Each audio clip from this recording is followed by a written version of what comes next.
Hi, this is the Interior Collective, a podcast for the business of beautiful living, presented by IDCO Studio, and I'm Anastasia Casey. Hi, and welcome to the second episode of the Interior Collective. Today's episode of the Interior Collective is all about client experience. It's the number one way to justify raising your rates, improve your interior design process, and earn more referrals. A quality client experience is a critical component of interior design, and often, subconsciously, it's actually what your clients are paying for. So let's get started. I always like to introduce client experience with the concept of little luxuries. Little luxuries are ways you can surprise and delight your client from start to finish. This does not mean physical gifts all the time. Communication is a gift as well, especially when it saves time for a client following up. Little luxuries could be as big as lunch brought over during a site visit, or as simple as getting ahead of a problem and communicating with a client before they find it out on their own. Interior design is a luxury service, and often time saved is the most prized commodity your clients have. The first step to great client experience is what we refer to as weekly check-in emails. They are key to a powerful, smooth, articulate client experience. Even when you have no updates to report, let's say you're in the middle of a project, things have been ordered, and it's a whole lot of sitting around. It feels so luxurious to a client to not have to ask what updates there are. IDCO sends these emails every Friday, but my co-host of Design Camp, Lindsay Borchard of Lindsay Brook Design, sends hers on Monday. It doesn't really matter when you send these emails as long as it is regular and consistent. We even pre-schedule out these emails, write them in on Wednesday because we already know what happened that week and what's coming up the next week, and we schedule them for 9 a.m. Friday morning. These weekly emails consist of a short, polite, and positive introduction. I'm talking 2, maybe 3 sentences at most. Here's what happened this week. Below that is going to be bullet points of everything that you worked on this week, whoever you followed up with, whatever happened on site visit. Then here's what you can expect next week. And there's going to be bullet points listed below that. Finally, conclude everything with a beautiful branded signature. We use a service called Email Signature Rescue and love it. It's super fancy looking and really easy to use. We do this because every point of communication with clients should be branded and strategic, especially during the onboarding and offboarding experience. You never know at what phase during your process an email or a PDF is going to be forwarded to a friend. So I really want you to focus on making sure that your logo and your contact information is on every single thing you hand over. One thing I recently learned actually came from Bridget Romanek at Design Camp a few weeks ago. And she explained to us that she sends an updated spreadsheet every Friday with her client weekly check-in emails. This spreadsheet includes status on every step of the process and every item ordered. This master document serves as the project Bible for both her team and her clients. But most importantly, it makes clients feel like they have access to all information at all times. And Bridget can constantly remind her clients to check the spreadsheet as she fields questions. This master document is something that she uses throughout the entire process. It's sent off to the client with her welcome onboarding kit, and they can see where everything is throughout. She was really good at explaining that she sets client boundaries, that she makes her clients feel super important, but this document actually ensures that they cannot keep coming to her with questions and text messages at any hour because she can always say, "Have you checked the spreadsheet yet?" The key to ensuring a successful client experience is actually all about automation and templates. I feel that if you write an email more than once, it should be templated. IDCO Studio has worked with dozens of designers to create 30 pre-written emails in our shop. I've also linked them in the show notes for you for easy access.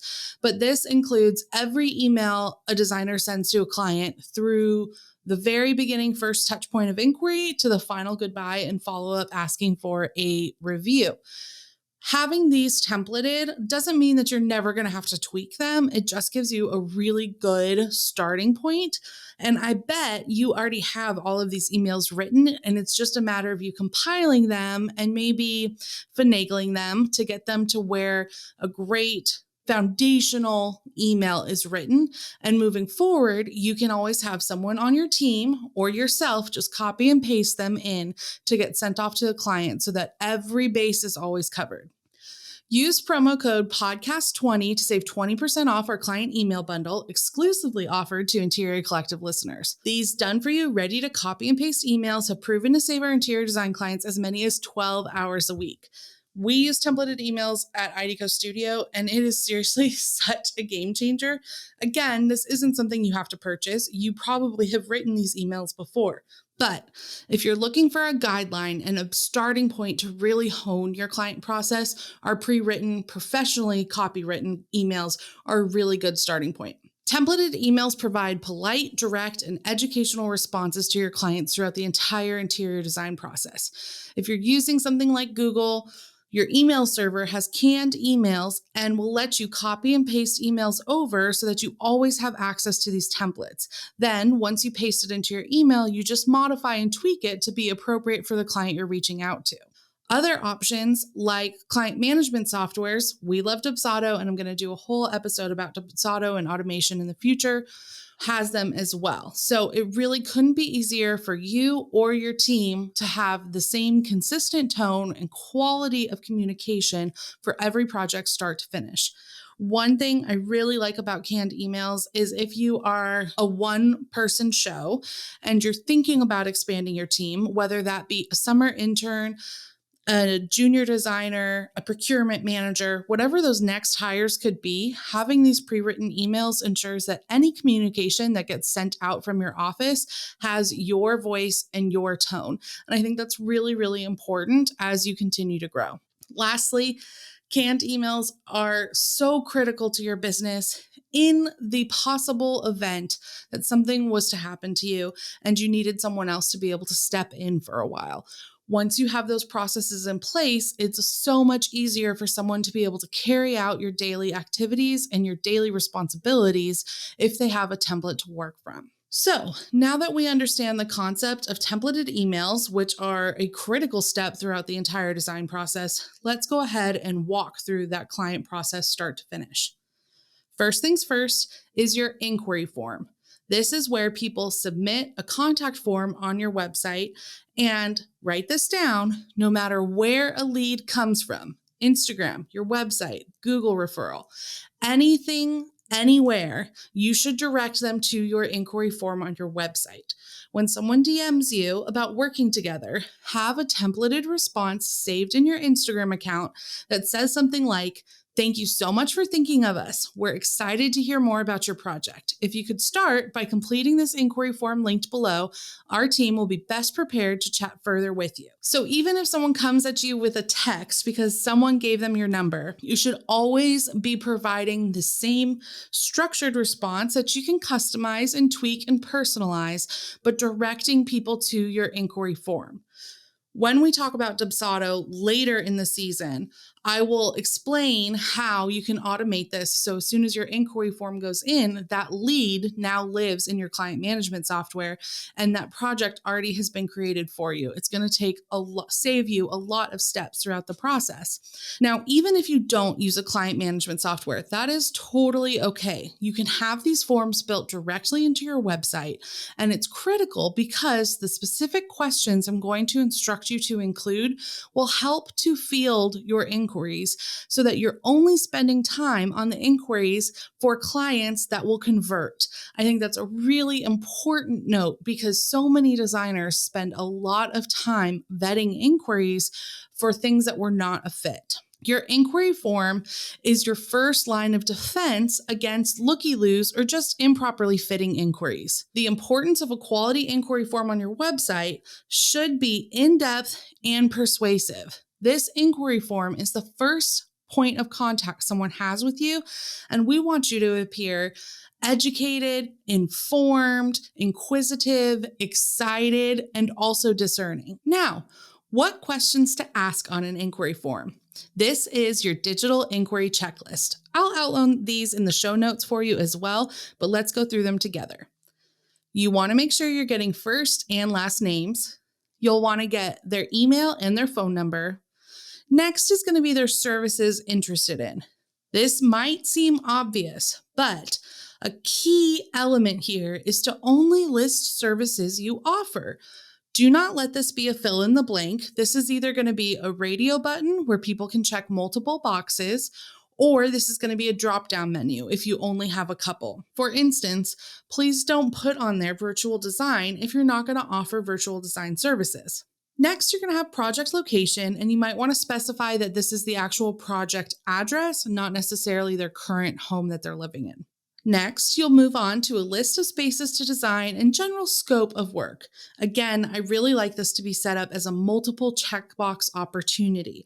This is your first opportunity to upsell your work. So if you list out every possible space in a home, I'm talking foyer, hallway, basement, everything, even outdoor spaces, someone can look at this list and be like, oh, yeah, no, let's go ahead and add those rooms I wasn't even considering when I was just thinking about the first floor. Then you're going to want to understand the goals for each space. So the goals for each space is going to be a fill in the blank paragraph format, and they will go ahead and write those out. Next will be project timeline.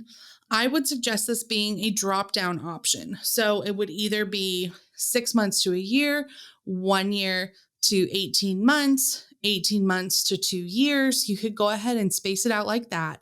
This is a very subtle and elevated way to help set timeline expectations for a client. When you don't just let them fill in a date where they can just say tomorrow, this will give them a much better understanding of how long it's really going to take to complete a project. Next is style description. And I've seen designers do this a few different ways. So one would just be fill in the blank. They can go ahead and describe to you what style looks like. Another option is where there are multiple checkboxes, and it's something along the lines of transitional, modern, contemporary, things along those lines. My only hesitation with that is someone else's definition of transitional might not be what it means to you. And so if you set this up as a paragraph for them to fill out, you can get in their own words what their style is and not make them feel like they have to check a box that may or may not be accurate. Another question I think is super important is where they currently shop for homewares and furniture. This is kind of an assist to the previous question because they might have said modern farmhouse, but then they describe where they shop and you're like, okay, yes, but no, that's not modern farmhouse. So you as the designer have the opportunity to really shape what that looks like, and you'll start to get a more clear picture in your head. Next, and probably the most important, is of course, budget. You need to have a footnote on this question that explains what is your total budget for this project, inclusive of design fees. This should be a drop down with the smallest amount being the minimum budget you're willing to work with. So let's say your target audience are young families and you are happy to take on projects with a $25,000 budget. You would make sure that your drop down smallest option would be $25K to $50K. Then you would go $50K to $75K. And so you would go ahead and give them these ranges, but you want to make sure that you're calling out that this is going to include construction, furnishings, design, time, installation, everything. A lot of people look at this and say, oh, well, I've got $250,000 to put towards this project. And they're thinking they're going to get $250,000 worth of furniture. So we just want to set expectations up front. Lastly, I really like to ask where they found you. So this can also be a fill in the blank, or it can be a simple checkbox if you just want to say Instagram, Google, referral, etc. So now you've received your inquiry from your website. If you're using a client management software, it's automatically been uploaded to that software. If you received the inquiry just from your website alone, you've received the email with this information. Next step are your client process documents. We've designed beautiful templates in dozens of different looks for your client process documents, and the promo code podcast20 will save you 20% off the complete bundle. I'll link the bundles in our show notes, but I'm walking you through exactly what to do in yours as well. You can totally DIY these documents. You do not need to purchase them. We've just made it a little easier for you if you need a head start.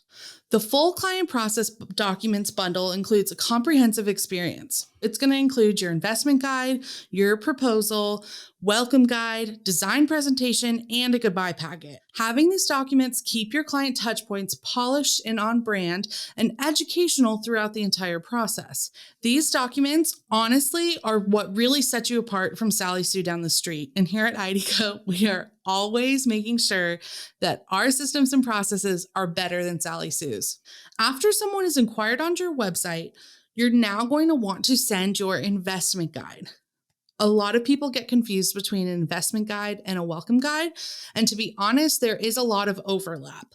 We like to educate our clients about the process as many times as we possibly can. And so while it may feel a little redundant, the investment guide is definitely more macro, large scale, big picture. And your welcome guide is going to be much more small, detail oriented. So you've received your inquiry. Now you're going to send that investment guide. These are the questions you usually answer over and over. This is the first opportunity to educate your potential clients about your firm. Your investment guide is going to include a welcome note with a thank you for inquiring. You're going to introduce the team. You're going to set communication guidelines. This is so important. If you have 2 little kids at home and you are really strict about not working nights and weekends, you just want to outline in here that your studio is open from 7 to 7, Monday through Friday, and communication will happen via email or pre-scheduled phone calls. You can list here that you don't accept text messages.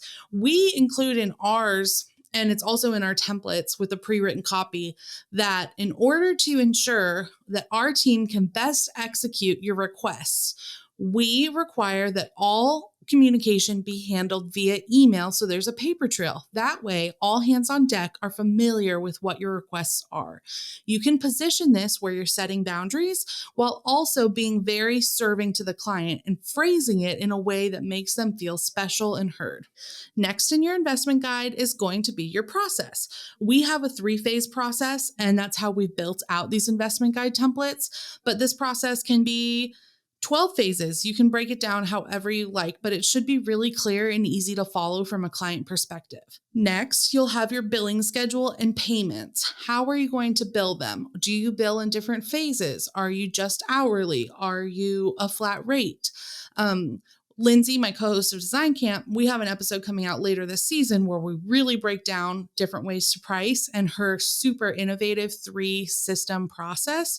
It is outlined in this investment guide, so there are no surprises for the clients throughout the process. This is going to be really clear what gets billed when and how you collect payments. If you take credit card, you should make sure to include that there's a 3% additional credit card processing fee. If you only take ACH, bank transfers, or checks, you need to have that outlined here as well. Next, you'll go into what services you offer. If you go through full project management and you are there from start to finish, if you like to get involved when they hire their architect, you want to go ahead and outline this here so they really know what they're getting. Next, you'll find what to expect. We're going to talk about these what to expect sheets in a few different steps of the process. These are going to be the more overall ones, and I like to include ones that outline anytime a client's going to owe you extra money. For example, what to expect with receiving. A lot of clients have never used a receiving warehouse. What to expect with install day, with your photo shoot, with demo, with construction, and also what to expect when working with your company. How do you work? What is it that is so amazing about working with you and your team? Next will be FAQs. FAQs, for example, are, am I allowed to order my own furniture? Thanks, but no, you're not.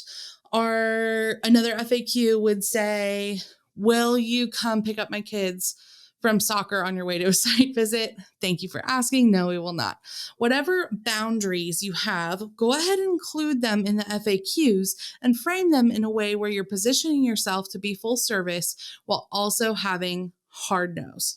Next, you'll have your next steps. This is where you can explain if this investment guide looks good and you're excited about working together. This is how we will move forward. Then there will be a thank you, and finally a get in touch, and that's really just your literal contact information. When you send out this investment guide, you'll also be including a booking link for a free 20-minute consultation call. If you're using something like Dubsado, they have a schedule already built in, but you can also use something like Calendly or BookMe. There's lots of services. Your initial phone call should be limited to 20 minutes. I like to include maybe a 5 to 10 minute buffer just in case someone's really vibing with you and it goes a little bit over, but anything more than that should be a paid consultation. So by sending this booking link, someone can look through your investment guide and they can instantly then book a 20-minute phone consultation. I'll talk in a whole episode about time blocking and time management, but for a quick little snippet, I book all of these calls one afternoon a week. If someone can't talk to you this coming Tuesday at 4 o'clock, they can go ahead and book the following Tuesday when they can. This means you are not bombarded with calls throughout the week, interrupting your productivity. On this 20-minute phone consultation that is free, you should be asking questions about the project to vet them as clients. You shouldn't be giving ideas or design advice during this call. This is literally you listening for any red flags that may come up. After the phone consultation, send a thank you email. Honestly, this can be an automated email. At the very least, it could be a templated email where you add in one or two custom little tidbits based on your conversation. After you've sent off the inquiry and you've had that phone consultation, now it's time for the paid consultation phase. Your client is ready to move forward with an in-person consultation. Your in-person consultation should be prepaid and it should be billed at 3 times your hourly rate. Remember, at this phase, no one is committed to you and they could easily have you come out for a consultation, get a lot of your ideas, and then go with someone else. This should be 3 times your hourly rate and you want to get paid before you drive out. Don't accept a check when you get there, have them prepay. If you're sending an invoice, you can certainly do it via QuickBooks, but again, Dubsado, our favorite client management software, you can send that invoice directly through them. Also consider a travel fee if you're traveling more than 20 miles from your office. This is time away from your desk, away from your family, and you should be paid for that time. When you get to the consultation, we have a long list of things we like to include as well. This is called your consultation packet. It's a leave behind, usually in a branded folder with your beautiful logo and colors included. It's going to have an introduction letter. This can be very similar to what was in that investment guide, simply formatted in a different layout. This is going to include your FAQ sheets, a business card. I like to leave 2 just in case they want to give one to a friend. This is going to include your what to expect sheets, your billing sheet and pricing structure, and also a sample contract. I know this feels like a complete duplicate of that investment guide, but clients don't read things and you want to hand it to them in person. It's just a tangible takeaway that they can sit and compare you to Sally Sue down the street who they're also interviewing. The key here is the more education you can provide, the better the client experience is going to be. After you've completed that in-person consultation, which should be limited to 1 hour, by the way, follow up with an email. Set expectations on how long it's going to take you for you to get your design estimate proposal turned around. If you feel like your proposal is going to take more than a week, send a check-in email after 5 business days just to let them know that you're almost done with it and when they can expect it. Now let's talk design proposal. Your design proposal should include an estimate of design hours only. This may include some general design inspiration, but not intensive design details. You should not be quoting total project cost or construction bids, only your design fees. That is the only part of this process that you have control over, and that is what you are bidding at this time. You can break your project down into phases and estimate those hours. For instance, you could break it down room by room so that if budget is a concern, they can decide which rooms to remove from your project scope, or you can break it down based on phases of the design process. A lot of designers send out the proposal exclusively for design time or phase 1 of their project and will send proposals separately for project management after an architect or contractor is hired. That's a key thing to note. A lot of these design hours, you only have an accurate depiction of how long it's going to take you for the time to actually design. For all of the management beyond that, you really have no idea, and that's going to be where you estimate a range of hours, but you aren't giving them an exact proposal. Get the design proposal signed electronically, then send the contract along with a welcome letter. Again, we do this all virtually through Dubsado, but you can just be sending this via PDFs if you prefer. I always want things to get signed. I am such a stickler about getting electronic signatures because at the end of the day, it can really save your butt when things come back. A digital signature is absolutely imperative. Now, you will notice we talked about getting a signature on the design proposal. That's still different than the contract. So the next step is to move things over to a contract. Our attorney has reminded me many times that the contract must include the full scope of work. This is why you start with a signed proposal first. Again, a lot of people send out their contract, but it doesn't include the scope of work. And legally, someone could argue in court that whatever work you did was not included because it was not outlined in the scope of work in the actual contract. A good contract is a way to add to your client experience. It protects both you and it protects them. Have a lawyer draft your contract, then add to it as you learn. We love our attorney, Elise, who wrote the IDECO contracts for interior designers that are in our shop because she has a conversational voice that sounds super on brand for us. It's easy to read, it's easy to follow, and it feels good to both the client and designer.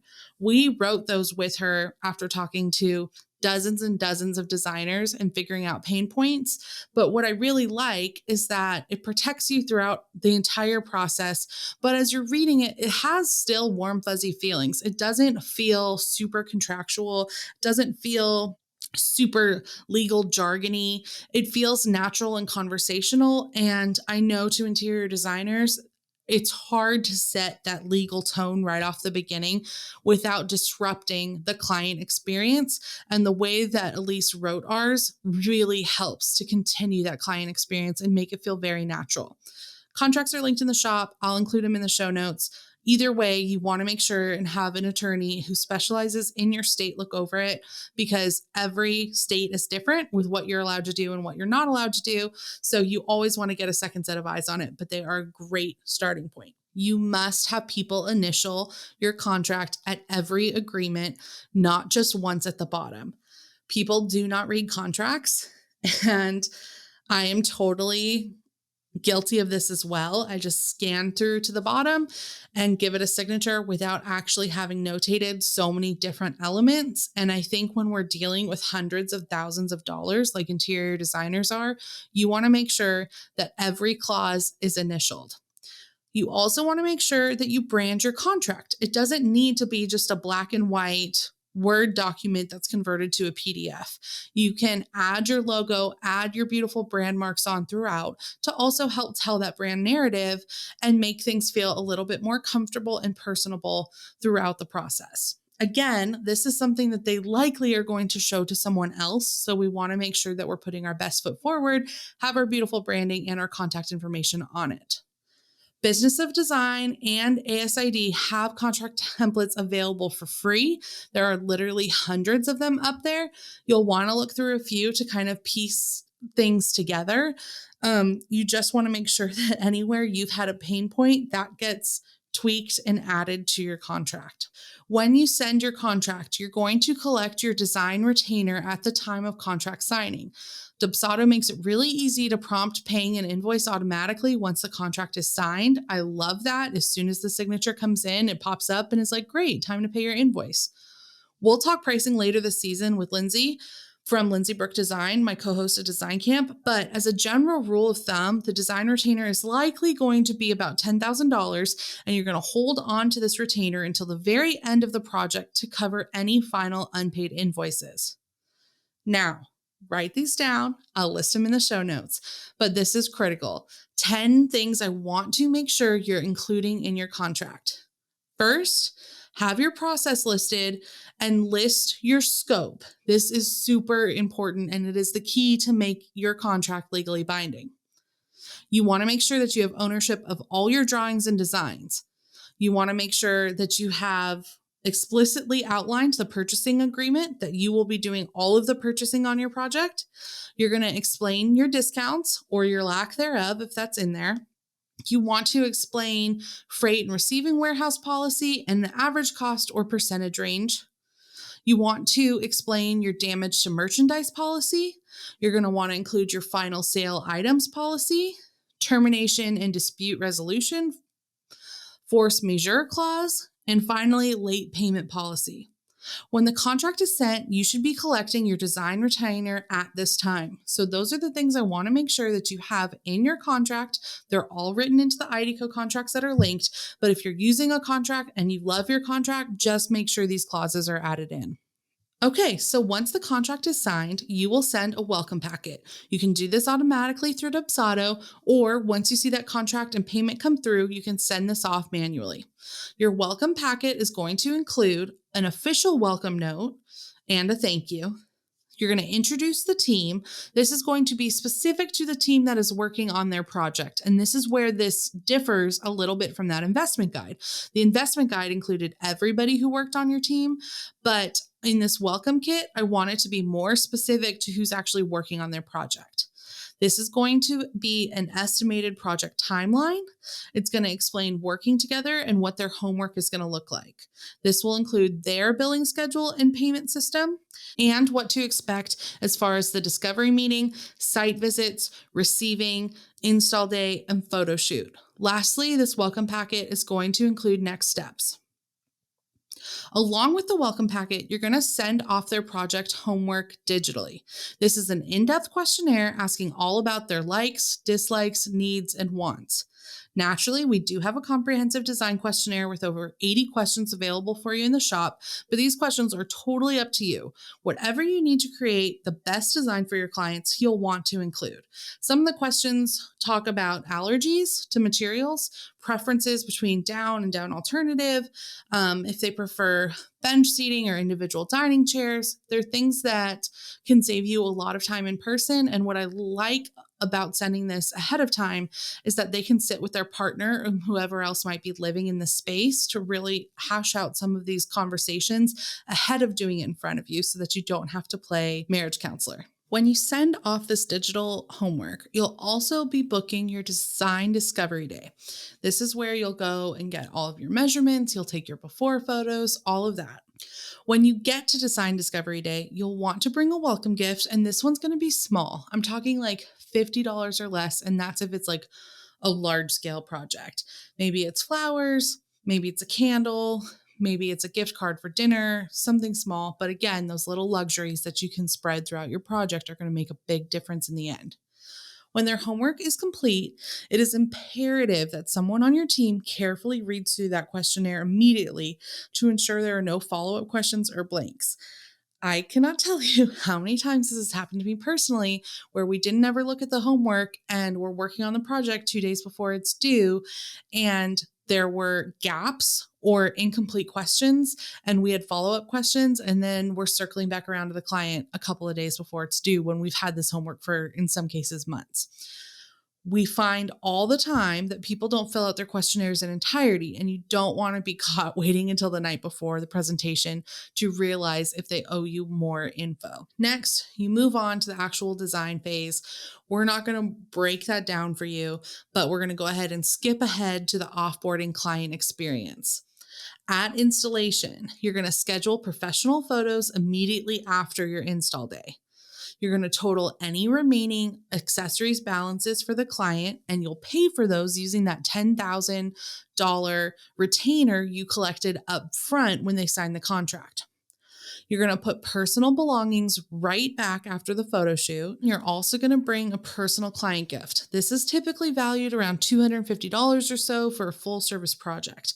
We love leaving specific coffee table books based on their hobbies or travels, little personal details that you picked up throughout the 2 or 3 years that you've been working with this client. Having those incorporated into this design is such a nice, thoughtful touch. I also really love Lindsay's idea. She uses a gift of all natural organic home cleansers in a beautiful container that's easy to carry around the house. She'll include microfiber cloths, organic cotton dish towels. She'll include natural fiber brushes, etc. But the most important thing here is to leave a personally handwritten thank you note. After installation, you're going to provide a project punch list. This is where you list out any items that need to be fulfilled. And we know right now with the delays that everyone is experiencing, there's going to be a few. You're going to list out anything that needs to be fixed. And then finally, any items that need to be added. Sometimes in a project, when everything gets in there, a client notices a corner where they wish they had gone ahead and splurged on that extra console table, or the hallway across from the kitchen is looking a little empty. This is where you can upsell your services and upsell your markup. Provide any outstanding balances digitally, provide copies of all paid invoices digitally, and you're going to provide a home manual physically. This is an actual binder or folder. You're going to include in that paint color names and finishes, care guide information for materials and furnishings. Work with your vendor reps on this. They are happy to share care info with you, and you can likely just copy and paste it into a document with your own branding on it. You'll include any warranty information that you received, and we like to include handyman or trade contact info if there's someone that they worked with in addition to you and their general contractor, just in case there's smaller things that they need. Lastly, have a cleaning crew come after install and photos as the team leaves. Now you're officially out of the house, and this is where your follow-up comes in. 4 weeks after completion, reach out with a "I hope you love your home" email. Ask if they need any help in other areas of the home after living within their new spaces. This is a great upsell opportunity. Even if they don't need a whole other room designed, you may be able to upsell a few pieces of furniture they feel they're missing in adjoining areas. Ask for a testimonial by sending a link directly to leave a review on Google. Google reviews are the most important review you can get. You can always pull their words from Google to use as testimonials on your website or social, but you can never post a testimonial onto Google itself. So you always want to make sure you're collecting those reviews directly in Google. Okay, that is the full client experience start to finish. I'm going to go over those must-have branded client experience documents one more time. Again, we've created all of this documentation for you already. I've linked them in the show notes along with outlines of each. You certainly do not need to purchase these. You can create them on your own because you probably have a lot of this already done. If you do want help with what to say, our templates are professionally copywritten with prompts and fully done copy, and you just have to tweak to suit your personal process. Use code podcast20 to save 20% off the full bundle. These documents include your investment guide, your design proposal, your welcome kit, your design presentation, and your goodbye packet. We have another episode this season expanding on client experience coming up soon with Clara Jung. She explains how she maintains an exceptional client experience as her team is growing. We're newbies to podcasting, but veterans in the industry. If you loved this podcast, please leave us a review. The first few episodes of a show are the most important when it comes to rankings, and your participation matters. Thanks again for listening.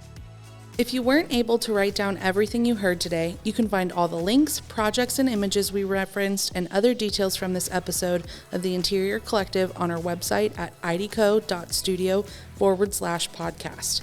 Be sure to follow along on Instagram and subscribe to our newsletter to stay up to date on what we're talking about next week. If you love our podcast, please leave us a review.